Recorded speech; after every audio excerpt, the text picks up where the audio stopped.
전쟁에서 이긴 나라가 도와달라고 손을 내밉니다. 적국을 완전히 무너뜨렸다는 나라가 정작 자국 군함은 너무 위험해서 못 보내겠다고 합니다.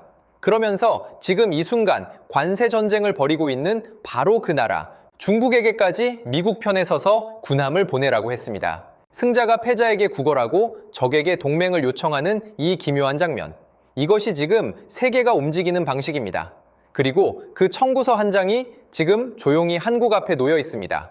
이 판을 남들보다 한 발 앞서 읽고 싶으시다면 지식 한방, 구독 한방 꾹 눌러주세요. 이란이라는 나라 얼마나 알고 계십니까? 중동 어딘가에 있는 나라, 미국이랑 사이 안 좋은 나라, 핵 만들려고 한다는 나라, 대부분 이 정도로 알고 계실 겁니다. 그런데 말입니다. 이란은 지난 47년간 단 한 번도 미국과의 충돌을 피하지 않았습니다. 미국 대사관을 점령했고 미군을 공격했고 중동 전역에 무장 세력을 심었습니다. 미국은 참았습니다. 제재를 걸었습니다. 협상을 시도했습니다. 그래도 이란은 멈추지 않았습니다. 그리고 결정적인 순간이 왔습니다. 이란의 핵 개발이 임계점에 다가섰습니다. 이대로 두면 수개월 안에 핵무기를 손에 넣을 수 있다는 분석이 나왔습니다. 핵을 가진 이란과 핵이 없는 이란은 완전히 다른 나라입니다. 트럼프 대통령은 결단을 내렸습니다. 2026년 2월 28일 새벽 미국과 이스라엘의 전투기가 동시에 이란 전역을 덮쳤습니다. 핵시설, 군사지휘부, 미사일 기지가 한꺼번에 타격을 받았습니다. 수십 년간 이란을 이끌어온 최고 지도자가 그날 밤 사망했습니다. 개전 첫날 트럼프 대통령은 선언했습니다. 우리는 이겼다고. 그런데 전쟁은 그날 끝나지 않았습니다. 오히려 그날부터가 시작이었습니다. 이란 혁명수비대는 지도자를 잃자마자 전혀 다른 무기를 꺼내 들었습니다. 총도 미사일도 아니었습니다. 바다였습니다. 호르무즈 해협, 가장 좁은 곳의 폭이 33km, 서울에서 수원까지의 거리밖에 안 되는 그 바닷길을 이란이 틀어막기 시작했습니다. 전 세계 원유의 5분의 1이 지나는 그 길이 하루아침에 닫혀버린 겁니다. 총 한 방 쏘지 않고도 세계의 경제를 흔들 수 있는 무기. 과연 이 33km가 얼마나 대단한 길목이기에 지금 세계 강대국들이 전부 그곳을 향해 계산기를 두드리고 있는 걸까요? 지도를 한번 떠올려 보십시오. 페르시아만 끝자락, 이란과 오만 사이에 아주 좁은 바닷길이 하나 있습니다. 가장 좁은 곳의 폭이 33km. 서울에서 수원까지 자동차로 채 1시간도 안 되는 거리입니다. 그런데 이 작은 바닷길 하나가 지금 전 세계를 흔들고 있습니다. 왜일까요? 하루에 2천만 배럴, 전 세계 원유의 5분의 1이 매일 이 길을 통과합니다. 이 숫자가 얼마나 큰지 실감이 되십니까? 우리나라 전체가 2달 넘게 쓸 수 있는 양이 단 하루 분량입니다. 그게 매일 이 좁은 바닷길을 통해 흘러가고 있었던 겁니다. 그리고 이 원유의 80%는 유럽도 미국도 아닌 아시아로 향합니다. 바로 우리 이야기입니다. 일본은 원유의 90% 이상을 이 해협에 의존합니다. 우리나라는 약 70%입니다. 이 바닷길이 막힌다는 건 아시아 경제 전체가 숨을 멈추는 것과 같습니다. 그리고 지금 실제로 막혔습니다. 유조선 150척이 해협 밖에서 발이 묶였습니다. 이미 16척이 드론과 미사일, 해상기로의 공격을 받았습니다. 강행 돌파를 시도하는 유조선도 나왔습니다. 선박 자동 식별 장치까지 끄고 조용히 빠져나가려는 배들도 있습니다.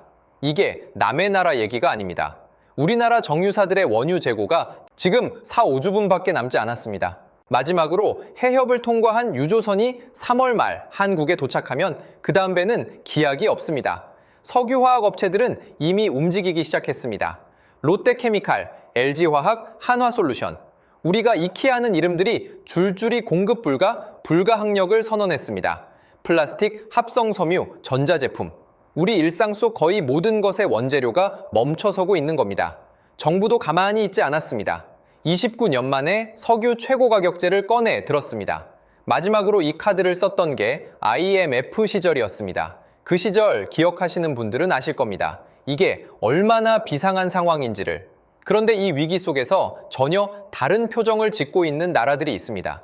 호르무즈가 막혔는데도 혼자서 기름을 받고 있는 나라. 유가가 2배로 뛰었는데 앉아서 돈을 버는 나라.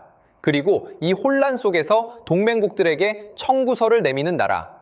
트럼프 대통령은 경제 위기를 해결하는 대신 이 위기를 지렛대로 삼았습니다. 세계를 향해 청구서를 내밀기 시작한 겁니다. 그 청구서, 과연 어떤 내용이었을까요? 3월 14일이었습니다. 트럼프 대통령이 트루스 소셜에 글을 하나 올렸습니다. 길지 않았습니다. 그런데 그 짧은 글 하나가 5나라의 외교부를 동시에 발칵 뒤집어 놓았습니다. 중국, 프랑스, 일본, 한국, 영국. 이 5나라를 직접 거명하며 호르무즈 해협으로 군함을 보내라고 요구한 겁니다. 요청이 아니었습니다. 사실상 통보에 가까웠습니다.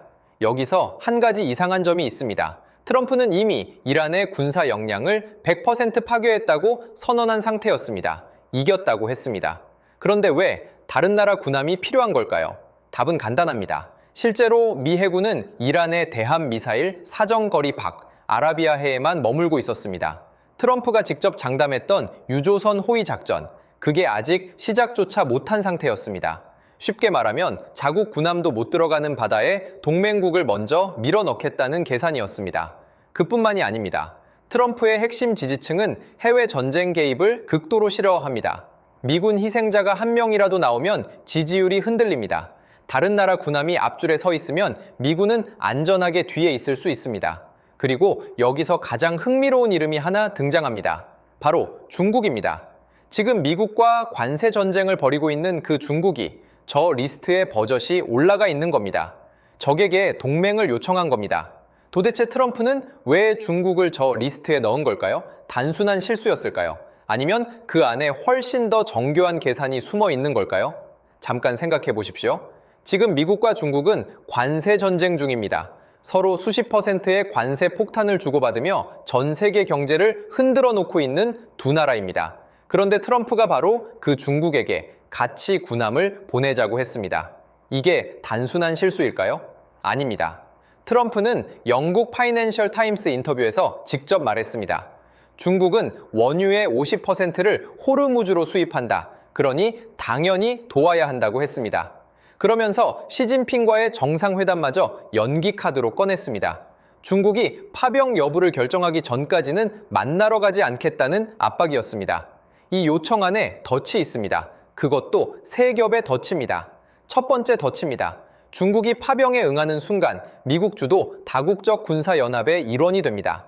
이란과 적대 관계가 되는 것이고 미국이 설계한 군사 질서 안으로 발을 들여놓는 겁니다. 중국 입장에서는 절대 원하지 않는 그림입니다. 두 번째 덫입니다. 중국이 거부하면 이번엔 반대로 세계 평화에 기여하지 않는 나라라는 낙인이 찍힙니다. 원유는 자기 나라 것 다 챙겼으면서 바다 안전은 남한테 맡기는 나라. 국제 여론에서 중국의 도덕적 우위가 무너지는 겁니다. 세 번째 덫이 가장 날카롭습니다. 트럼프는 직접 말했습니다. 도움을 받든 받지 않든 우리는 기억해 둘 것이라고 했습니다. 호르무즈 협력 여부가 앞으로의 관세 협상 점수표가 된다는 뜻입니다. 응하면 미국 군사 질서에 편입되고 거부하면 무역 협상에서 불리해집니다. 어느 쪽을 선택해도 손해인 구조입니다. 그런데 정작 중국은 이 판에서 누구보다 실속을 챙기고 있었습니다. 호르무즈 해협이 봉쇄된 지금 이 순간에도 이란은 단 하나의 나라에만 원유를 계속 보내고 있습니다. 바로 중국입니다. 전쟁 중에도 이란산 원유 수송선은 중국을 향해 움직이고 있습니다. 다른 나라 유조선들이 해협 밖에서 발이 묶인 동안 중국만 혼자서 기름을 받고 있는 겁니다. 게다가 러시아산 원유도 꾸준히 들어오고 있습니다. 우리나라 석화 업체들이 원재료 부족으로 가동률을 낮추는 동안 중국 경쟁사들은 오히려 안정적인 공급을 받으며 시장 점유율을 넓혀가고 있습니다. 트럼프는 덫을 놓았습니다. 그런데 정작 덫에 걸리지 않고 실속만 챙기는 나라가 따로 있었던 겁니다. 그렇다면 일본은 어땠을까요? 트럼프의 청구서 앞에서 일본은 전혀 다른 카드를 꺼내 들었습니다. 군함도 아니고 군인도 아니었습니다. 일본이 트럼프 앞에 내민 것은 돈이었습니다. 그것도 우리 돈으로 무려 100조 원이었습니다. 3월 19일 워싱턴 백악관이었습니다. 다카이치 산의 일본 총리가 트럼프와 마주 앉았습니다. 분위기는 화기애애했습니다. 그런데 그 웃음 뒤에서 아주 치열한 협상이 벌어지고 있었습니다. 트럼프는 먼저 압박을 넣었습니다. 일본에 4만 5천 명의 미군이 주둔하고 있다. 미국이 수십 년간 일본을 지켜준 것처럼 이번엔 일본도 나서달라고 했습니다. 노골적인 요구였습니다. 그런데 다카이치 총리는 흔들리지 않았습니다. 파병 여부에 대해 끝내 명확한 답을 하지 않았습니다. 회담 후 기자들 앞에서 딱 한마디만 했습니다. 트럼프 대통령에게 일본 법률을 설명했다고 했습니다.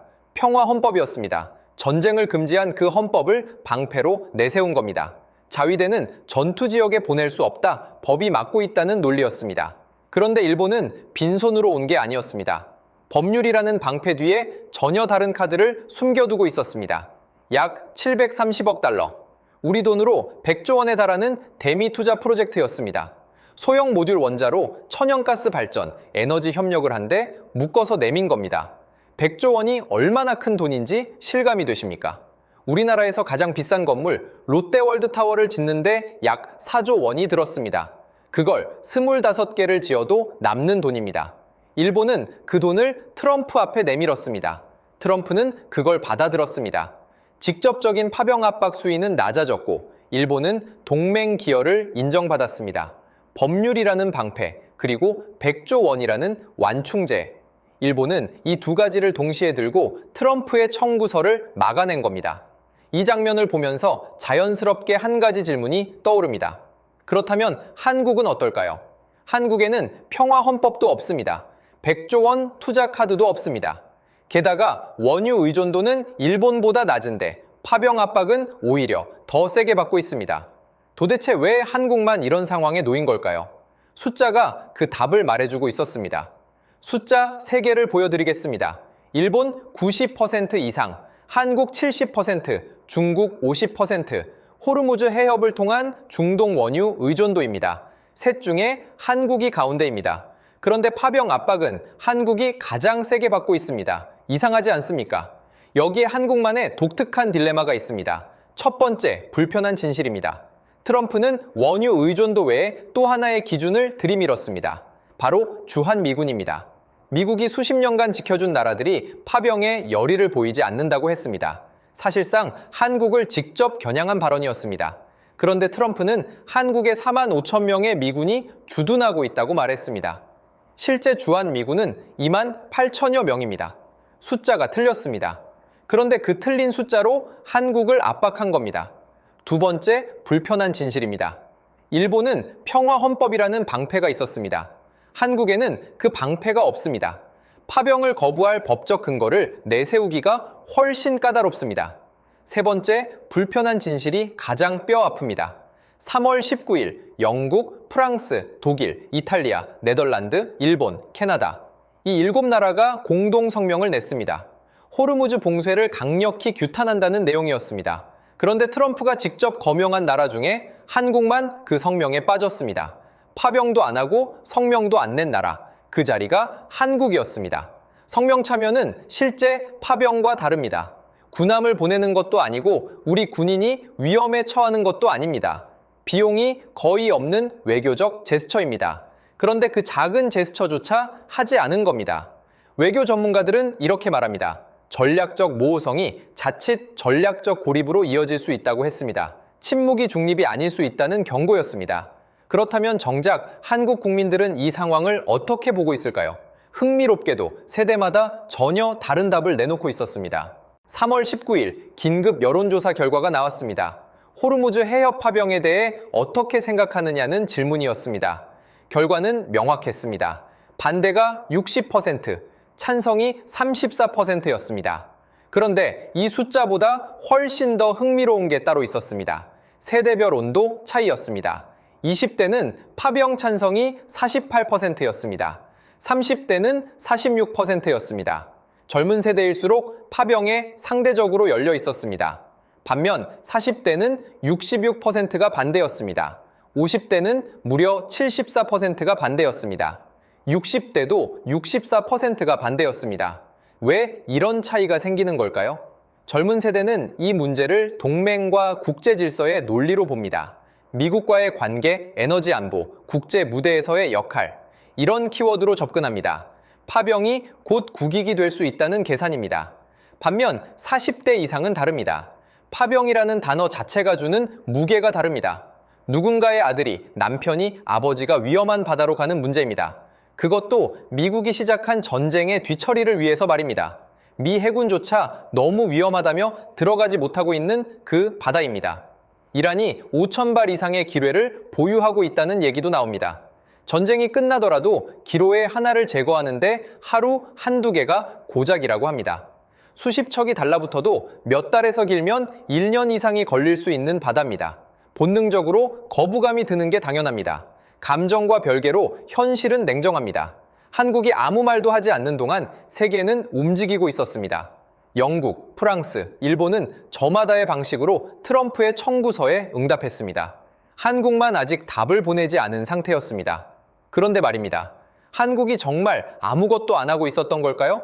사실 아무도 모르게 움직이고 있었습니다. 한국 정부가 조용히 움직이고 있었습니다. 강훈식 대통령 비서실장이 특사 자격으로 UAE를 극비 방문했습니다. 공개 일정도 없었습니다. 언론 발표도 없었습니다. 그런데 그 조용한 움직임의 결과가 세상에 알려지자 일본 전역이 술렁였습니다. 2,400만 배럴, 한국 일일 소비량의 8배가 넘는 원유를 UAE로부터 긴급 확보한 겁니다. 호르무즈가 막힌 상황에서 군함 한 척 보내지 않고 외교로 뚫어낸 겁니다. 일본 누리꾼들이 말했습니다. 군사력이 아닌 외교력으로 에너지를 확보한 한국 정부가 부럽다고 했습니다. 이 장면이 우리에게 말해주는 게 있습니다. 침묵이 반드시 무능은 아닐 수 있다는 겁니다. 때로는 조용한 움직임이 가장 강력한 카드가 되기도 합니다. 그런데 말입니다. 이것만으로 충분할까요? 앞으로 방위비 협상이 열릴 것입니다. 무역 협상 테이블도 다시 차려질 것입니다. 트럼프식 외교에서 침묵은 중립이 아닙니다. 아무것도 주지 않으면 아무것도 돌아오지 않는 구조입니다. UAE에서 원유를 확보한 건 훌륭한 한 수였습니다. 그런데 그 다음 수는 무엇입니까? 지금까지 이 판을 함께 들여다봤습니다. 정리해 보겠습니다. 트럼프는 이겼다고 선언하면서 도와달라고 했습니다. 적국인 중국에게까지 손을 내밀었습니다. 중국은 덫을 피하면서 실속을 챙겼습니다. 일본은 100조 원을 내밀며 군함 대신 돈으로 청구서를 막았습니다. 한국은 조용히 UAE1호 나라가 2,400만 배럴을 들고 왔습니다. 저마다의 방식으로 저마다의 계산을 했습니다. 그런데 이 판은 아직 끝나지 않았습니다. 호르무즈 해협은 여전히 불안합니다. 이란의 새 지도자는 봉쇄를 계속하겠다고 선언했습니다. 미중 정상회담이 열리고 한미 협상이 재개되고 이란과의 협상 테이블이 차려질 것입니다. 그때마다 한국이 어떤 목소리를 내느냐에 따라 이 침묵의 가격표가 달라질 겁니다. 세계가 어떻게 돌아가는지 모르면 선택지조차 보이지 않습니다. 알아야 판단할 수 있고 판단해야 목소리를 낼 수 있습니다. 오늘 이 영상이 그 판을 읽는데 조금이나마 도움이 됐으면 합니다. 댓글로 생각도 남겨주십시오. 한국이 어떤 선택을 해야 한다고 보시는지 그 목소리가 궁금합니다.